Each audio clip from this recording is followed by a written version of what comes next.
लेकिन दोस्तों इस क्लास में हम टॉपिक कवर करेंगे इनोवेशन इन इवैल्यूएशन।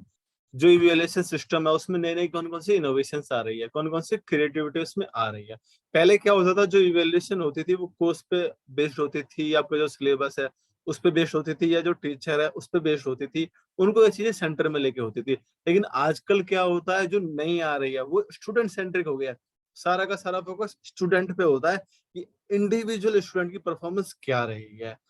यहाँ से क्वेश्चंस बनते हैं, क्वेश्चंस यहाँ से काफी डायरेक्ट आ जाते हैं। आपसे पूछ लेता है कि ये वाली जो पर्टिकुलर इवैल्यूएशन है ये इनोवेटिव है या नहीं है।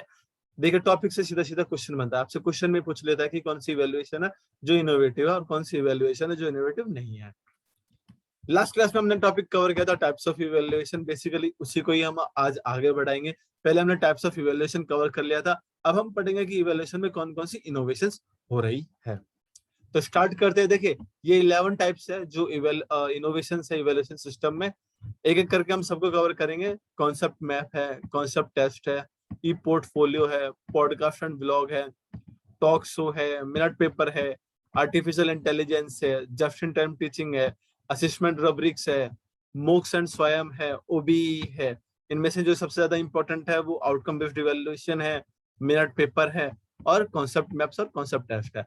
ये ऐसी इवैल्यूएशन से जहाँ स्टूडेंट कंफ्यूज कर जाता है, क्योंकि ये टॉपिक्स है जो एक दूसरे से मिलते जुलते लगते हैं। तो यहाँ समझने पे थोड़ा सा फोकस करना। आप स्टार्ट करते हैं कॉन्सेप्ट मैप में। देखिए कॉन्सेप्ट मैप में होता क्या है, एक कोर कॉन्सेप्ट होता है जो आपके सेंटर में होता है, या कह सकते हैं सबसे टॉप पे होता है। उसी से ही मल्टीपल मल्टीपल कॉन्सेप्ट निकलते रहते हैं। फॉर एग्जाम्पल देखिए जैसे ट्री है, ट्री से क्या होता है, ट्री से आपको ऑक्सीजन मिलती है, शेड मिलती है और पेपर मिलता है। ऑक्सीजन से ही सारे के सारे जो लिविंग ऑर्गेनिजम्स है वो रहते हैं, वो जीते हैं। पेपर से क्या बनता है, नोटपैड बनता है और किताबें बनती है। तो क्या हुआ था, जो मेन जो कॉन्सेप्ट था वो सबसे ऊपर था और उससे जो चीजें निकल के आ रही है वो नीचे और नीचे और नीचे। तो ये होता है कॉन्सेप्ट मैप। जो मेन जो कॉन्सेप्ट है वो आपका कोर में होता है और मल्टीपल जो कॉन्सेप्ट है वो नीचे होता है। समझने वाली बात यही थी, अगर इतना फंडा समझ में आ गया तो आपका क्वेश्चन इजिली निकल जाएगा। थ्योरेटिकल पार्ट फिर भी कवर कर लेते हैं। A concept map is diagram that goes from top to bottom. कहां से जाता है, टॉप से बॉटम जाता है। The core concept at the top, यानी कि जो कोर कॉन्सेप्ट है वो टॉप पे होता है और एसोसिएट कॉन्सेप्ट वो कहाँ होते हैं, वो बिलो होते हैं बबल्स या बॉक्सेस में, जिनको लाइन या एरो से हम दर्शाते हैं। This tools purpose is for organisation of ideas और कॉन्सेप्ट। इसका यूज करते हैं हम ऑर्गेनाइज करने में आपके जो कॉन्सेप्ट्स है या आइडियाज है, and showing how they are interconnected, और वो कैसे एक दूसरे से कनेक्टेड है, इस शो करने के लिए यूज होता है। देखिए यहाँ से पता चल रहा है कि जो लिविंग ऑर्गेनिज्म है वो ट्री से कैसे रिलेटेड है, क्योंकि ऑक्सीजन का फंडा आ रहा है। अब यही पता चल रहा है कि जो बुक्स है वो ट्री से कैसे रिलेटेड है, क्योंकि पेपर का फंडा बीच में आ रहा है। तो ये होता है कॉन्सेप्ट मैप। उसके बाद आता है कॉन्सेप्ट टेस्ट। देखिए कॉन्सेप्ट टेस्ट में क्या होता है, ये बेसिकली जो आपके साइंस के स्टूडेंट है, जो इंजीनियरिंग स्टूडेंट है, उनके लिए होता है। होता क्या है, जैसे जब भी कोई टफ कॉन्सेप्ट कराया जाता है, मान लीजिए कोई बहुत ही अच्छा कॉन्सेप्ट कराया है जो कि टफ कंसीडर किया जाता है, कॉन्सेप्ट को खत्म होने के बाद टीचर क्या करता है, क्वेश्चन आ रहा है वो स्टूडेंट्स में बांट देता है। स्टूडेंट से वो आंसर पूछता है, स्टूडेंट अपना आंसर देते हैं, प्लस जो मेन जो बात है स्टूडेंट रीजन बताते हैं कि उन्होंने एक पर्टिकुलर आंसर क्यों किया है। स्टूडेंट हवा में ही कोई आंसर नहीं दे देते, वो जस्टिफाई करते हैं अपने पर्टिकुलर आंसर को। मान लीजिए अगर किसी ने ए आंसर किया है तो वो बताएगा कि उसने ए आंसर क्यों किया। अगर किसी बच्चे ने बी आंसर किया है उसके कॉन्ट्ररी, तो वो बताएगा कि उसने बी आंसर क्यों किया है। थ्योरी पढ़ लेते हैं। By providing MCQ question in the last of session of tough concepts specially in science and engineering, instructor check the understanding of the student how their performance in the test. Instructor जो है check करता है बच्चों की जो understanding है वो कितनी हुई है उस टेस्ट से।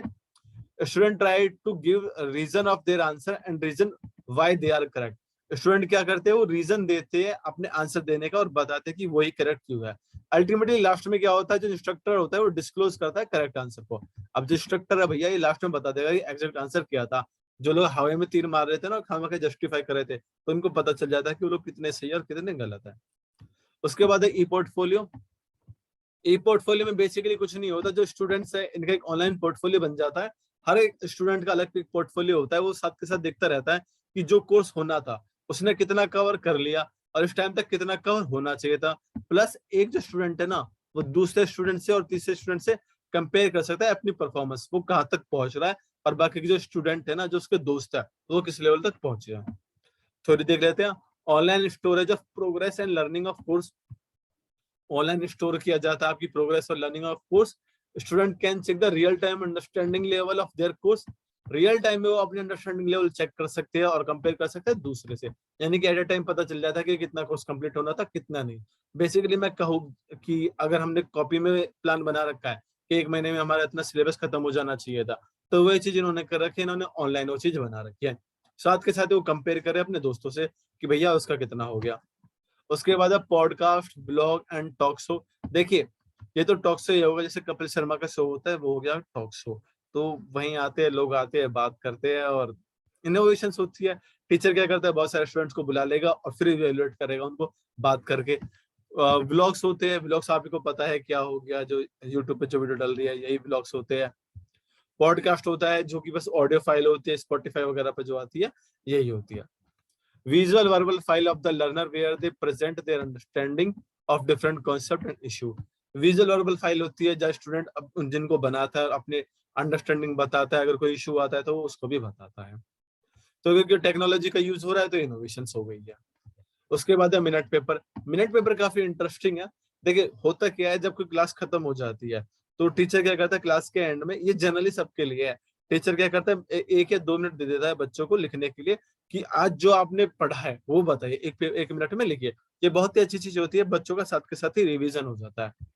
इसी को कहते हैं 1 मिनट पेपर। बच्चों को 1 मिनट का टाइम दे दिया कि आज जो 1 घंटे की जो क्लास हुई थी, आधे घंटे की जो क्लास हुई थी, उसमें क्या आपकी समझ में आया है।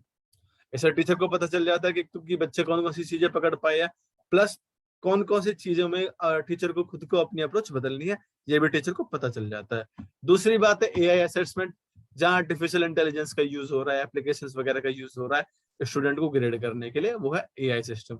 जैसे आपका यूजीसी नेट का जो पेपर होता है तो वहां भी अब मैनुअली चेक नहीं होता, आपने जो अपने आंसर शीट दे रखी होती है ओएमआर शीट होती है, तो वो एआई चेक कर देता है, उससे आपको ग्रेड मिल जाती है।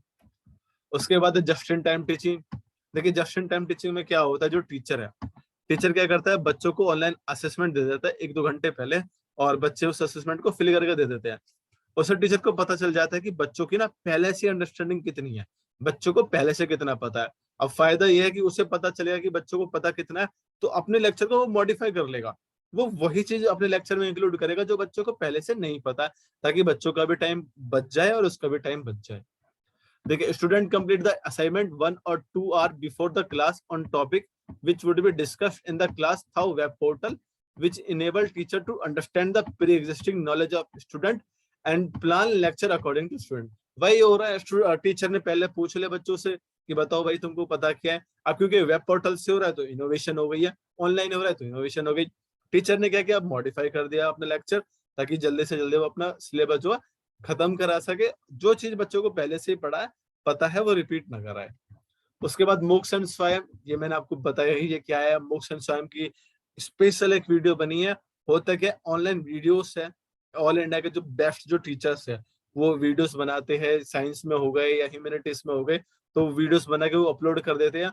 स्वयं एक पोर्टल है, ये ऑनलाइन पोर्टल है, यहाँ पे ऑनलाइन क्लासेस सारी की सारी अवेलेबल है।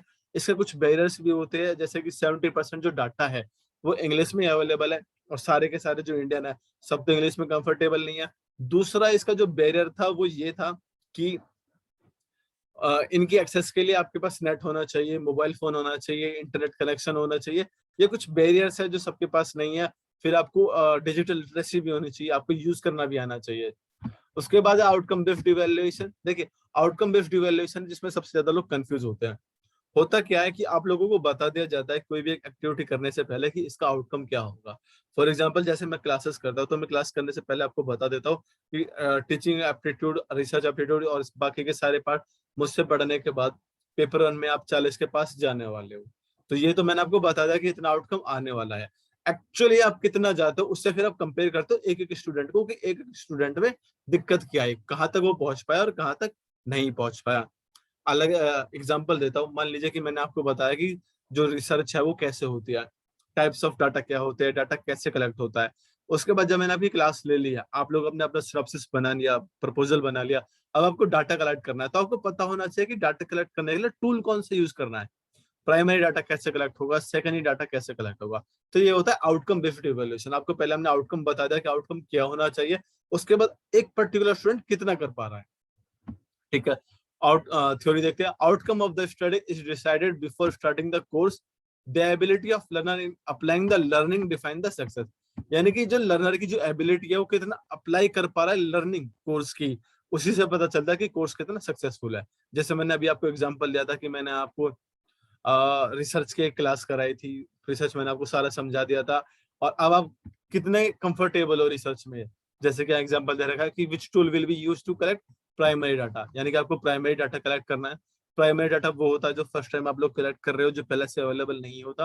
तो कौन कौन से टूल होंगे जो प्राइमरी डाटा को कलेक्ट करेंगे? क्वेश्चनर हो जाएंगे, इंटरव्यू हो जाएंगे। अगर आप ये सारी चीजें समझ पा रहे हो तो इसका मतलब है कि कोर्स करने का फायदा है, कोर्स करने का फायदा है। और अगर नहीं समझ पा रहे हो तो कोर्स करने का फायदा बिल्कुल नहीं है। आप लोगों का टाइम खराब हो रहा है, बस फीस भर के आ रहे हो। चलो यहाँ तो क्लास चल रही है, फीस भी नहीं भर रहा है, लेकिन टाइम तो खराब हो रहा है। टाइम की रिस्पेक्ट होनी चाहिए। अगर आज टाइम की रिस्पेक्ट नहीं करोगे तो कल टाइम आपकी रिस्पेक्ट नहीं करेगा। उसके बाद रूब्रिक्स और ग्रेड कार्ड, ये मैं समझा देता हूँ। थ्योरी काफी बढ़िया है, थ्योरी से इतना क्वेश्चन आता भी नहीं है। अगर आपको थ्योरी पढ़नी है तो आप वीडियो को पॉज करके थ्योरी पढ़ सकते हो। होता क्या है कि मल्टीपल मल्टीपल ग्रेड्स बना देता है टीचर, कॉलम बना देता है, और पर्टिकुलर हर एक कॉलम में जो टीचर है वो देखता है स्टूडेंट की परफॉर्मेंस कैसी है। फॉर एग्जाम्पल मान लीजिए कि एक कॉलम बना लिया टीचर ने पढ़ाई का, एक कॉलम बना लिया टीचर ने बच्चे का बिहेवियर का, और एक कॉलम बना लिया टीचर ने बच्चे का स्पोर्ट्स का। अब वो रेटिंग करता है पढ़ाई में कितना अच्छा है, भाई 10 में से 8। बिहेवियर कैसा है, अच्छा टीचरों की बात ही नहीं सुनता, टीचरों से उल्टा बोल रहा है, 10 में से 2। स्पोर्ट्स में कैसा है, स्पोर्ट्स में कभी जाता ही नहीं है, या फिर स्पोर्ट्स में बहुत अच्छा है तो 10 में से 10। तो इस तरीके से आपको ग्रेड कार्ड दे दिए जाते हैं। यही होता है। मैंने एक एग्जांपल डाल रखा है नेक्स्ट स्लाइड में, अगर उससे पहले आप चाहो तो मैं एक बार पढ़ देता हूँ। क्या है? It is a performance based assessment tool. Performance based assessment tool है। Teacher use rubrics to gather data about their student progress on a particular assignment or skill. Simple rubric allows student to understand what is required in an assignment, how it will be graded, and how well they are progressing. इससे student को भी help मिलती है, उनको भी पता चल जाता है कि एक जो पर्टिकुलर टास्क है वो क्या डिमांड कर रहा है, वो कैसे कंप्लीट होगा, और कहाँ उनको और प्रोग्रेस करनी है। रुब्रिक्स होती है वो फॉर्मेटिव भी हो सकती है और समेटिव भी हो सकती है। फॉर्मेटिव इवैल्यूएशन वो होती है जो इन बिटवीन होती है, जब आपका कोर्स चल रहा है तो कोर्स के साथ साथ होती रहती है। दोनों को फीडबैक मिलता है, स्टूडेंट को भी और लर्नर को भी। समेटिव इवैल्यूएशन जो होती है, ये आपकी जब कोर्स खत्म हो गया है, टर्मिनल फीडबैक दिया जाता है, फाइनल में आपको जज किया जाता है, स्टैंडर्डाइज किया जाता है कि टीचर का क्या स्टैंडर्ड है, बच्चों का क्या स्टैंडर्ड है, टीचर कितनी चीजें अंत में पढ़ा पाया बच्चों को, बच्चे कितनी चीजें समझ पाए। तो ये होता है आपका समेटिव इवैल्यूएशन। तो रुब्रिक्स दोनों तरफ से यूज हो सकती है। ये एक एग्जांपल है, यहाँ पे कुछ एक्टिविटीज है, होमवर्क है, क्लास वर्क है, उसके बाद गेम्स है, आर्ट्स है, क्लास बिहेवियर है, और ये 5 में से ग्रेड दे रखी है। होमवर्क बच्चा हर बार करता है तो 5, क्लास वर्क भी करता है तो 4, गेम्स में एवरेज है तो 3, आर्ट्स में बच्चे का इंटरेस्ट ही नहीं है तो 2, क्लास में बिहेवियर बच्चे का 1 नंबर है। तो टोटल ग्रेड्स कितने मिल गए बच्चों को? 19। तो रुब्रिक्स में ऐसा ही सिस्टम होता है। थ्योरी पार्ट में आपको इतना नहीं जाना, आपको कॉन्सेप्ट पता होना चाहिए, क्योंकि डीप से क्वेश्चन पूछता नहीं है, पर आपको अल्टीमेटली पता होना चाहिए, जो है मोटा मोटा जो कॉन्सेप्ट है वो आपको पता होना चाहिए। एग्जाम्पल देख लीजिए, एक क्वेश्चन आया हुआ है, which of the following evaluation system belong to the category of being an innovative practice. यानी कि इनमें से कौन सा सिस्टम है जो इवेल्युएटिव है, यानी कि जो इनोवेशन हो रही है अभी, जो नई नई इवेल्यूएशन जो आ रही है उसको दर्शाता है। सेमेस्टराइजेशन एग्जामिनेशन जो बहुत टाइम से चलते आ रहे हैं, तो ये इनोवेशन तो है ही नहीं। पोर्टफोलियो बेस्ड इवैल्यूएशन, पोर्टफोलियोज बना दिए जाते हैं डिफरेंट डिफरेंट सब्जेक्ट्स के, और फिर उनसे स्टूडेंट को कंपेयर किया जाता है, और ये एक ही चीज सारे स्टूडेंट्स के लिए चलती है। तो ये भी इनोवेशन नहीं है, क्योंकि जो इनोवेशन है वो स्टूडेंट सेंट्रिक है, सब्जेक्ट सेंट्रिक नहीं है। पोर्टफोलियो बना दिया, एक सारा का सारा पोर्टफोलियो बना दिया, जैसे शेयर्स का होता है ना, मल्टीपल कंपनी के शेयर्स देख लिए और वहां अब देखी जा रही है कि क्या परफॉर्मेंस है, ऐसे स्टूडेंट्स का पोर्टफोलियो बना दिया जाता है। उसके बाद परफॉर्मेंस इवैल्यूएशन, स्टूडेंट कितनी परफॉर्मेंस कर पा रहा है। और उसके बाद लर्निंग आउटकम बेस्ड इवैल्यूएशन, यानी कि जो आउटकम बेस्ड इवैल्यूएशन ओबीई है वो, जो आउटकम बेस्ड इवैल्यूएशन था उसको लर्निंग आउटकम बेस्ड इवैल्यूएशन भी कह सकते हैं। ये हमने अभी पढ़ा था, तो आपको पता चल जाएगा कि इसका आंसर होगा option 4, learning outcome based evaluation. मैं फिर से बता देता हूँ, पहला तो था सेमेस्टराइज एग्जामिनेशन, जो कि काफी टाइम से चलता आ रहा है, उसमें कुछ भी इनोवेशन नहीं है। उसके बाद है पोर्टफोलियो बेस्ड इवैल्यूएशन, पोर्टफोलियो के आधार पे स्टूडेंट्स की जो है इवैल्यूएशन की जाती है। इसमें सारे के सारे स्टूडेंट की इवैल्यूएशन एक साथ ही की जाती है, स्टूडेंट सेंट्रिक नहीं होती है। उसके बाद नेक्स्ट है performance evaluation. Performance based evaluation होती है सारे स्टूडेंट की एक पर्टिकुलर टेस्ट में एक ही टेस्ट दिया जाता है जो कॉमन होता है, फिर वहीं पे ही सारे स्टूडेंट्स की इवैल्यूएशन की जाती है। उसके बाद है लर्निंग आउटकम बेस्ड इवैल्यूएशन, जहां पर्टिकुलर स्टूडेंट का देखा जाता है कि उसको जो ऑब्जेक्टिव्स दे दिए गए थे, जो हमने बताया था कि टेस्ट को पूरा करने के बाद या कोर्स को पूरा करने के बाद वो चीजें समझ में आनी चाहिए, तो कितनी चीजें एक पर्टिकुलर स्टूडेंट को समझ में आई, कितनी चीजें एक पर्टिकुलर स्टूडेंट को समझ में नहीं आई। तो क्योंकि ये स्टूडेंट सेंट्रिक था तो यही हो जाएगा आपका इनोवेटिव। आपको ध्यान रखना है कि जो जो अप्रोच स्टूडेंट सेंट्रिक है वो इनोवेटिव है, और जो जो अप्रोच स्टूडेंट सेंट्रिक नहीं है, टीचर सेंट्रिक है, सब्जेक्ट सेंट्रिक है या किसी टेस्ट सेंट्रिक है, वो पुरानी वाली इवैल्यूएशन है, क्योंकि इवैल्यूएशन तो पहले से ही होती आ रही थी। वीडियो अगर समझ में आई या वीडियो का फंडा अच्छा लगा हो तो प्लीज लाइक करके चैनल को सब्सक्राइब करके घंटा फोड़ दे। अपने दोस्तों के साथ भी शेयर करें वीडियो को ताकि उन लोगों को भी हेल्प हो जाए। मिलते हैं नेक्स्ट क्लास में दोस्तों। जय हिंद।